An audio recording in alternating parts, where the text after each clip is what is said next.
قال عليه الصلاة والسلام: إذا كان لأحدكم شهر فليكرمه. Agar kimningda bo'lsa chechlari bor ekan, ularni qarab, tarbiyalab tursin. Albatta bu hadis uzun chechli kishilar kimlar chechlarini o'stira, shular to'g'risida boradi. Ham kimda kim chechlarini o'stirsa, ularni qarab, tarbiyalab turadi deyish. Qarab tarbiyalab turadi deyish. Ya'ni kirisincha u yuvilmagan chech bilan, tuzgan chech bilan, taromagan chech bilan yuradi deyishmi? Yo'q. Chechlarini qarab, tarbiyalab turadi deyish.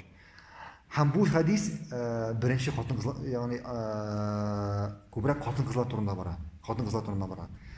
Agarda endi er kishilar orasidan chech o'stiruvchilar bor ekan, ularda chechlarini qarab deyish, lekin xotin qizlar kabi tugul.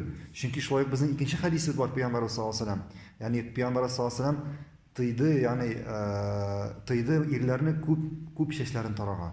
Ko'p ettirib chechlarini yish chechlarini taragan. Shunga ko'ra er kishi otlagan sayin kuzgi qarshina borib, chechlarini tarab, chechlarini qarab, shular ishlar etishmi? Shular ishlar etishmi er kishi? Yo'q, bu xotin qizlar sifati. Er kishi olay ishlar etish tugul. Er kishi siyrak bo'lsa chechlarini tarab deyish, lekin ortiq tarovdan payg'ambarimiz sollallohu alayhi vasallam tiydi. Anladingizmi?